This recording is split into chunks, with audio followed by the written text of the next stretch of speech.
What if I told you that the people getting richest are the ones who don't feel rich at all? Picture this. Your social media feed is full of people flashing designer bags, luxury cars, and expensive vacations, making you feel like you're falling behind financially. Meanwhile, you're quietly saving, investing, and making smart money decisions that feel boring and insignificant. Here's what's crazy. While they're performing wealth for an audience, you might actually be building real wealth in ways you don't even recognize. The truth is, genuine wealth building feels underwhelming, almost boring. There's no confetti, no jackpot moment, no bank alert saying, "Congratulations, you made it." Most people miss the signs that they're secretly getting rich because they're looking for the wrong signals. They expect wealth to feel exciting, but real wealth whispers while fake wealth shouts. I'm about to reveal 7 hidden signs that prove you're building serious wealth even if it doesn't feel like it. And the 7th sign? It's the one that separates people who will stay wealthy from those who will lose it all. Hit subscribe and comment "Quiet Wealth" if you're ready to discover the progress you've been making without even realizing it. But that's just the obvious part. What I'm about to say will completely change how you measure your financial success.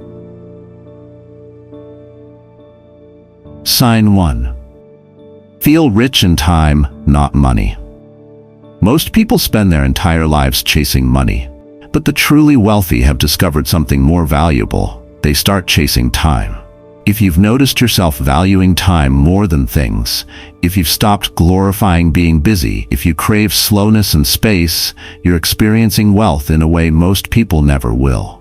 Wait, there's something you need to pay attention to if you don't want to lose everything. Let me tell you about 2 clockmakers who lived in the same village and served the same community. Both men were skilled craftsmen, but they approached their trade with completely different philosophies that revealed everything about their relationship with time and wealth. The first clockmaker was obsessed with productivity and profit. Every day, he worked from dawn until midnight, churning out as many timepieces as possible. His workshop was constantly busy, tick-tock, from dozens of clocks in various stages of completion. He bragged about how many clocks he could finish in a week, how much money he made per hour, and how his competitors couldn't match his output. But here's what was fascinating. Despite making more money than anyone else in town, this clockmaker never had time for anything. He missed his children's birthdays because he was working. He skipped community festivals because he had orders to fill. He even ate his meals while assembling clock parts. Ironically, the man who made devices to measure time had no time for his own life. The second clockmaker took a radically different approach. He created fewer clocks, but each one was a masterpiece that lasted for generations. He charged premium prices for his exceptional craftsmanship, which meant he didn't need to work endless hours to earn a good living. Most importantly, he had designed his business to give him something the first clockmaker had lost: control over his time. This clockmaker spent mornings in his workshop, but his afternoons belonged to him. He took long walks, spent time with his family, read books, and pursued interests that had nothing to do with making money. When people asked him about his secret, he would smile and say, "I realized that time is the only thing you can never earn back, so I built my wealth to buy me more of it." Here's what that story reveals about true wealth. When you're broke or stuck in survival mode, you have no choice but to trade time for money. Clock in, hustle, grind, repeat. But when your finances stabilize and your systems start working for you, you realize something profound. Money can actually buy time. And it's in the next section that many people make mistakes without even knowing it. They keep thinking like the first clockmaker, even after they've built enough wealth to think like the second one. You start paying for convenience instead of always choosing the cheapest option. You say no to opportunities that pay well but steal your peace. You begin to understand that the ultimate luxury isn't a fancy car. It's the freedom to wake up and choose how you spend your day. All of the above will be meaningless. if you miss the last detail about how you view money itself. Sign 2. See money as tool, not goal. At some point on your wealth journey, something fundamental shifts in how you think about money. You stop obsessing over hitting specific numbers in your bank account. You're no longer constantly checking your net worth like it's a scoreboard.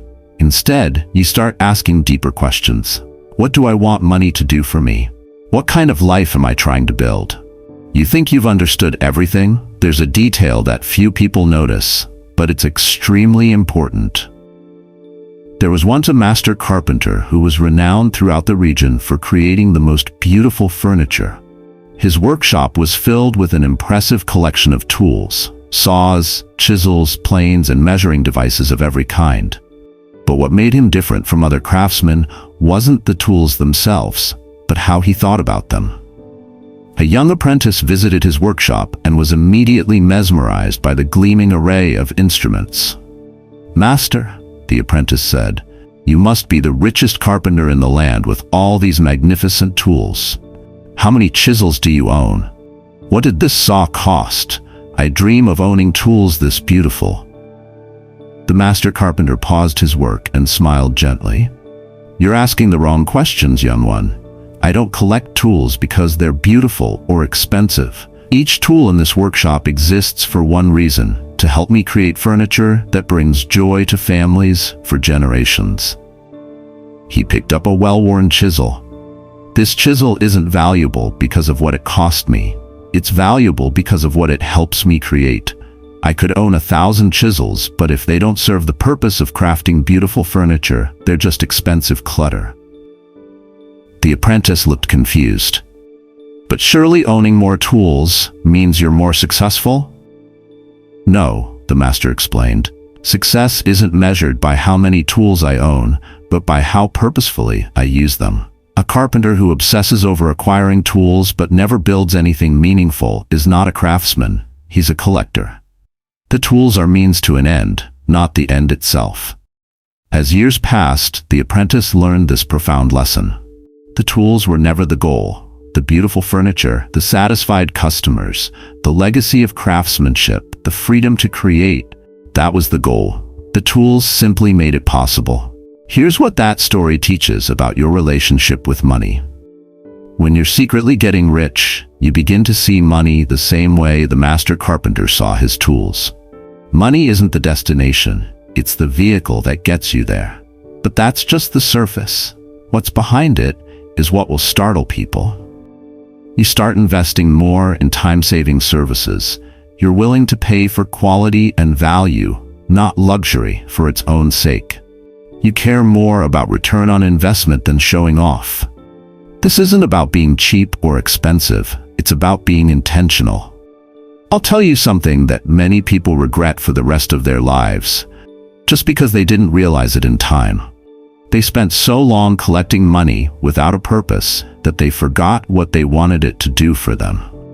All of the above will be meaningless if you miss the last detail about what happens when money stops consuming your thoughts. Sign 3. Getting bored of talking about money.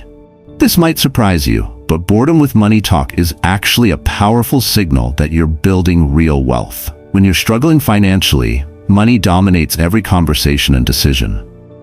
But something remarkable happens when you start building quiet wealth. Money stops being the main character in your life story.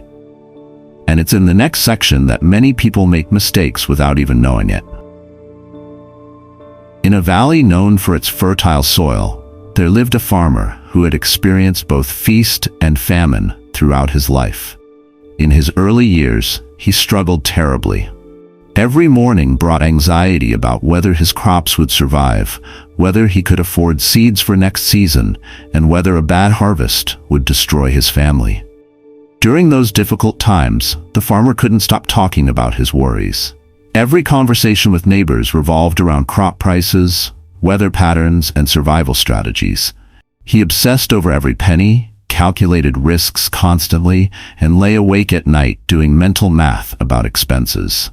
His entire world centered on the basic question: will we have enough? But as years passed, something began to change.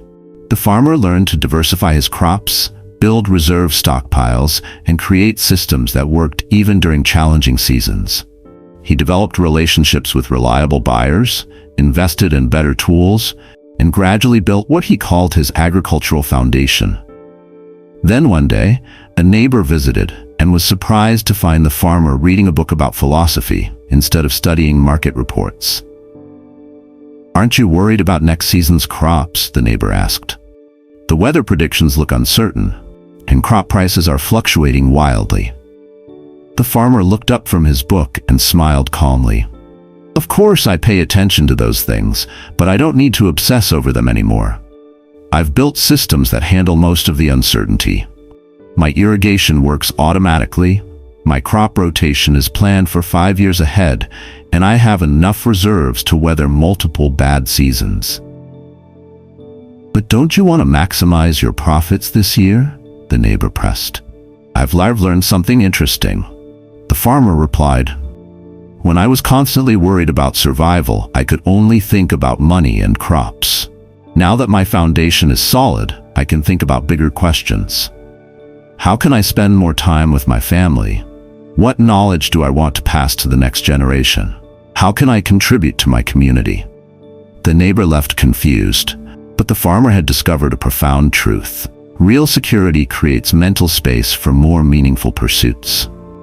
Here's what that story reveals about your wealth journey. When you've built strong financial systems, automated savings, consistent investments, emergency funds, multiple income streams, money transforms from a source of constant anxiety into background infrastructure. But that's just the obvious part. What I'm about to say is what makes the difference.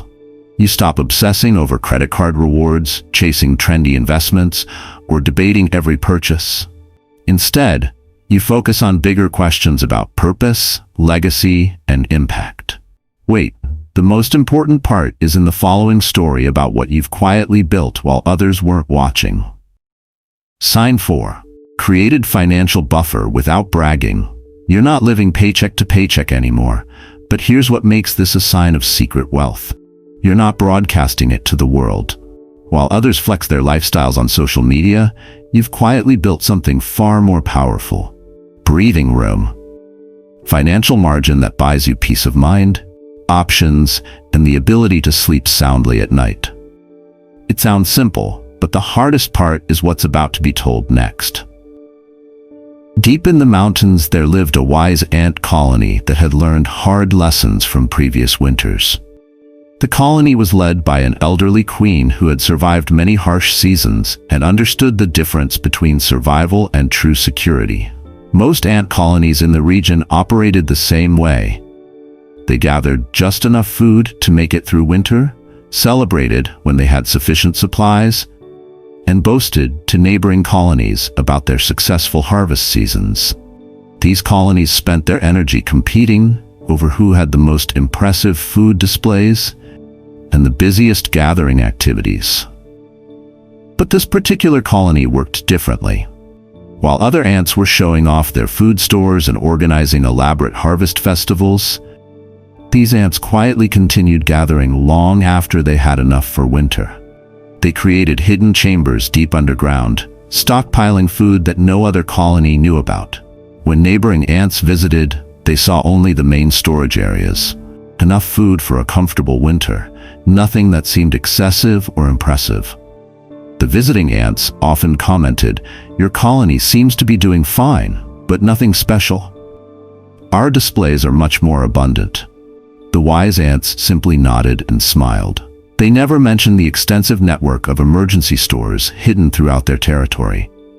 They didn't boast about having enough food to survive 3 consecutive harsh winters.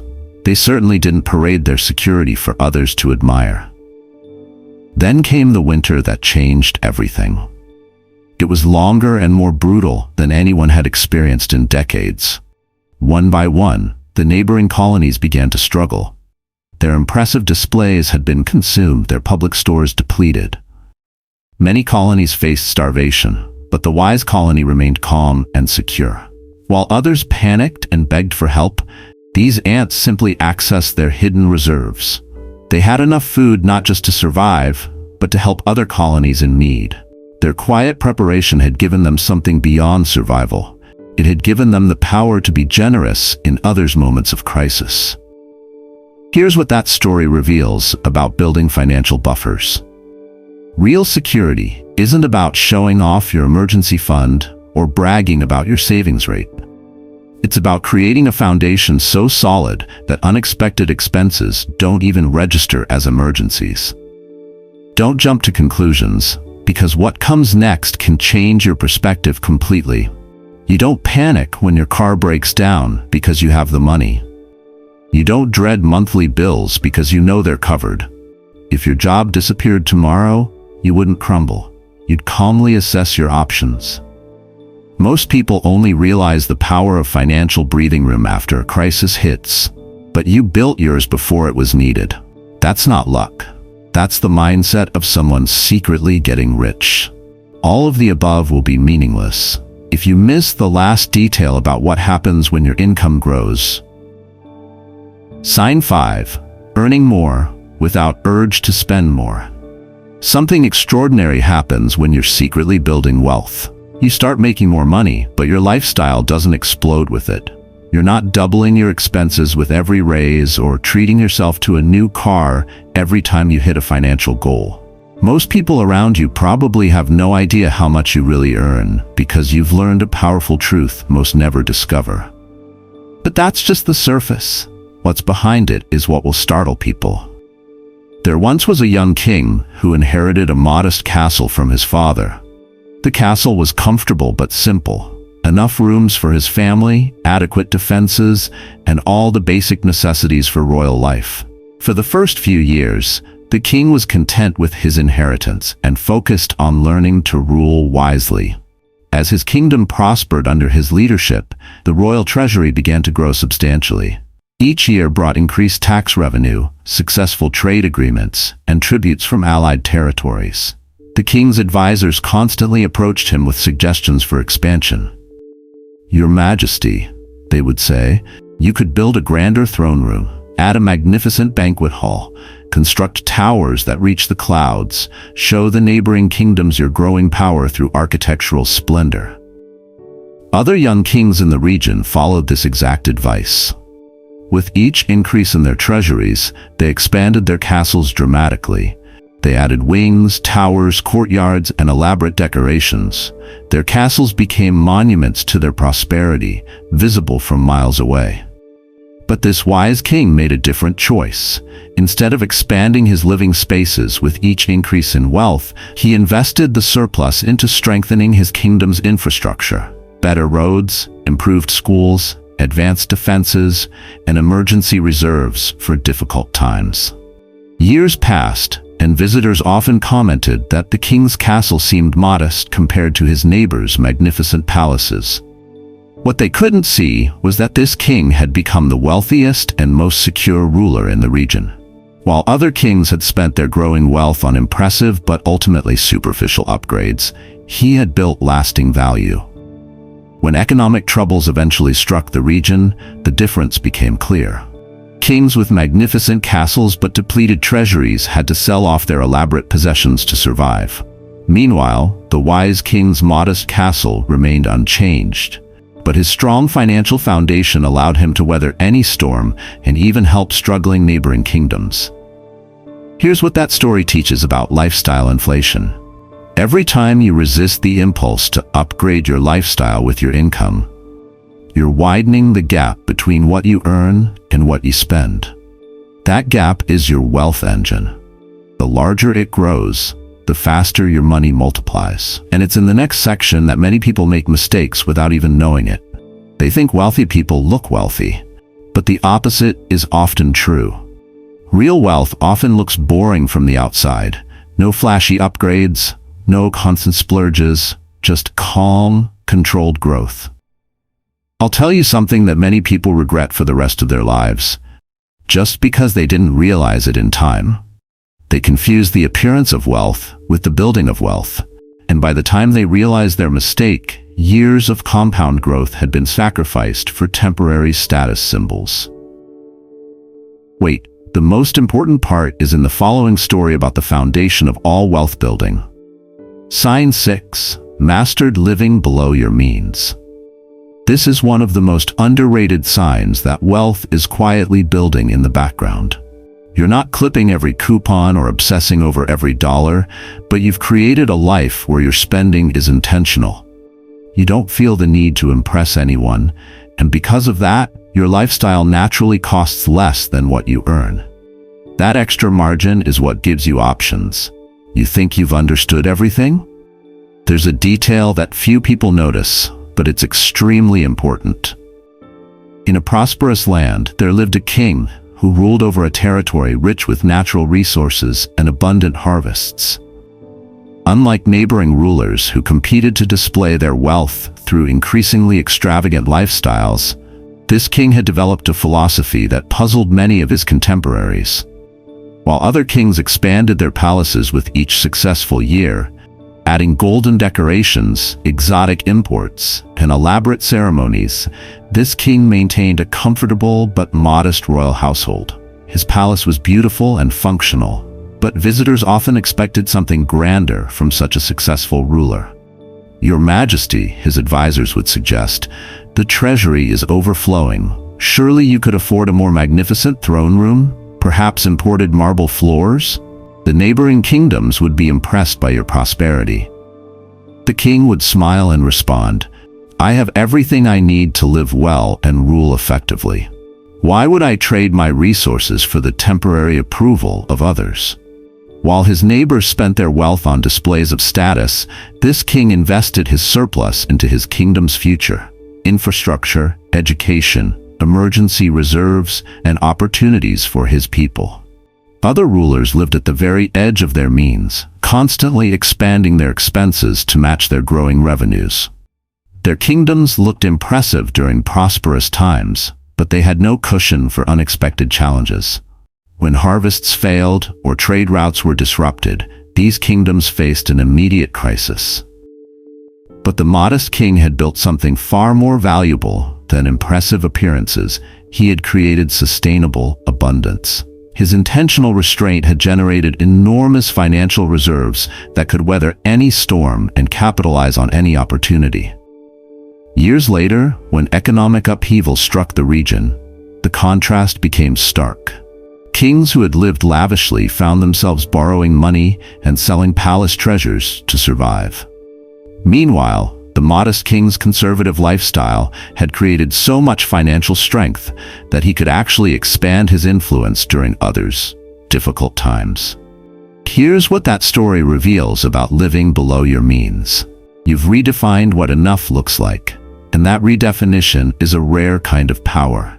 You're not depriving yourself. You've simply chosen substance over appearance, security over status.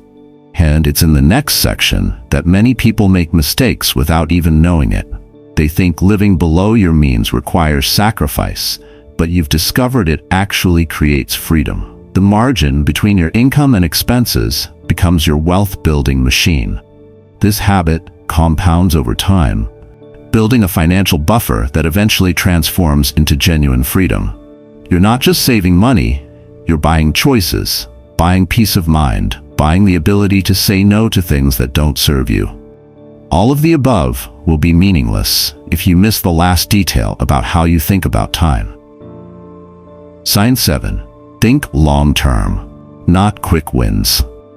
Most people are chasing instant gratification, the next bonus, the next tax refund, the next hot stock tip, but you've shifted your mindset entirely. Instead of obsessing over quick profits, you're playing a much longer game that rewards patience, consistency, and strategy. You think in decades, not just days, and that perspective separates you from 90% of people who will never build real wealth. All of the above will be meaningless if you miss the last detail. In a village known for its beautiful gardens, there lived two gardeners who were both passionate about creating something meaningful with their land. Both had the same plot size, the same soil quality, and the same resources, but their approaches revealed everything about their understanding of true abundance. The first gardener was focused on immediate results and quick satisfaction. Every season, He planted fast-growing vegetables that would produce impressive harvests within weeks. His garden looked productive right away. Rows of lettuce, radishes, and herbs that neighbors admired for their immediate beauty. He felt successful seeing quick growth and was able to enjoy the fruits of his labor almost immediately. The second gardener took a radically different approach that seemed almost foolish to observers. While his neighbor was planting quick-growing crops, he spent his first year preparing soil, planning irrigation systems, and planting fruit trees that wouldn't produce anything for several years. His plot looked barren and unproductive compared to the vibrant vegetable garden next door. "Why are you wasting time on trees that won't give you anything for years?" the first gardener asked. "I'm already harvesting food while you're still waiting for saplings to grow. You could be enjoying abundance right now instead of hoping for some distant payoff." The patient gardener smiled and continued his work. "I'm not just planting for this season," he explained. "I'm planting for the next decade and the decade after that." 5 years passed, and the difference became remarkable. The first gardener was still replanting the same quick-growing crops season after season, working just as hard as ever for the same modest results. His garden required constant attention, frequent replanting, and continuous effort just to maintain the same level of production. Meanwhile, the second gardener's fruit trees had matured into abundant producers. His apple trees yielded bushels of fruit each season. His nut trees provided valuable harvests that improved every year. His berry bushes created ongoing abundance with minimal maintenance. What had once looked like empty land had transformed into a self-sustaining system that produced more food than he could consume. Most remarkably, the patient gardener's investment continued growing in value and productivity each year, while the quick results gardener remained trapped in the cycle of constant replanting and short-term thinking. Here's what that story teaches about wealth building. You care about compound growth more than overnight success. You're investing regularly even when markets are boring, building skills and relationships that pay off over time, and making decisions based on where you want to be in 10 years, not 10 months. This long-term perspective is perhaps the strongest sign that you're secretly getting rich, because it demonstrates the mindset that creates lasting wealth rather than temporary financial wins. There you have it, 7 signs that prove you're building real wealth, even when it doesn't feel exciting or obvious. From valuing time over money to thinking in decades instead of days, from creating financial buffers quietly to resisting lifestyle inflation. These aren't just good habits. They're the exact behaviors that separate those who build lasting wealth from those who only look wealthy. Here's the truth no one tells you. Getting rich rarely feels like a jackpot moment. Most of the time, it feels boring, uneventful, even disappointing. But if you've recognized even 2 or 3 of these signs in your life, you're already on a path that most people never find. Which sign resonated most with you? Drop a comment and tell me which one surprised you most about your own financial journey. If this video helped you realize you're doing better than you thought, smash that subscribe button and share it with someone who needs to recognize their quiet progress. Remember, if it doesn't feel like you're getting rich yet, you probably are. Just quietly.